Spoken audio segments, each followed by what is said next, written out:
शादी वाले घर में सबसे बड़ी दिक्कत होती है कि सोने को ही नहीं मिलता और हमारे पास तो इतने सारे कार्ड्स थे कि बेड पे बिछा-बिछा कर हम लोगों को सुखाना पड़ रहा था उसको क्योंकि इंक फैल जाती तो है। शादी है हमारे बुआ के लड़के की, मेरे बुआ के लड़के नहीं, मेरी बेस्ट फ्रेंड के बुआ के लड़के की, लेकिन उसकी बुआ तो मतलब मेरी बुआ। तो शादी के फंक्शन में सबसे ज्यादा इंपॉर्टेंट क्या होता है? शादी?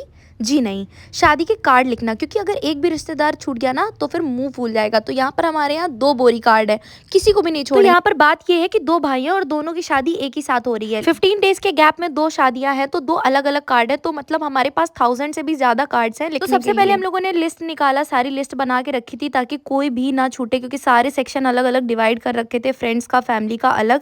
तो हमारे यहाँ सबसे पहले जो कार्ड लिखा जाता है वो श्री गणेश जी को लिखा जाता है। तो यहाँ पर पहला कार्ड दूल्हे राजा ने खुद लिखा। सबसे टफ टास्क हिंदी में नाम लिखने, और वो भी सही होने चाहिए, इसलिए हम लोग हाथ में लिख लिख के पहले देख रहे थे सही लिख रहे हैं कि नहीं। और ये देखो हमारा दोनों का हाल क्या हो गया था, सोच सोच के कि हम लोगों को हिंदी में लिखना है, हम लोग कहीं गलत ना कर दें। यही हाल होता है आईसीएसई बोर्ड में पढ़ने का। उसके बाद हम लोगों ने कार्ड्स बेड पे फैलाए, क्योंकि हम लोगों की इंक जो थी वो फैल रही थी। तो यहाँ पर और टीम मेंबर्स बढ़ाए गए, क्योंकि इतने लोगों से काम बनना नहीं था, कार्ड्स ज्यादा थे और टाइम कम है। तो अब देखो शादी का घर है, खाना पीना ना हो तो शादी का घर नहीं लगेगा गाइस। सबसे पहले हम लोगों ने भोग लगाया भगवान जी को, फिर उसके बाद हम लोग एकदम से टूट पड़े खाने में, क्योंकि हम लोगों का लिख लिख के दिमाग खराब हो गया था। तो पहले हम लोगों ने खाया, फिर उसके बाद हम लोगों ने जी भर के डांस किया।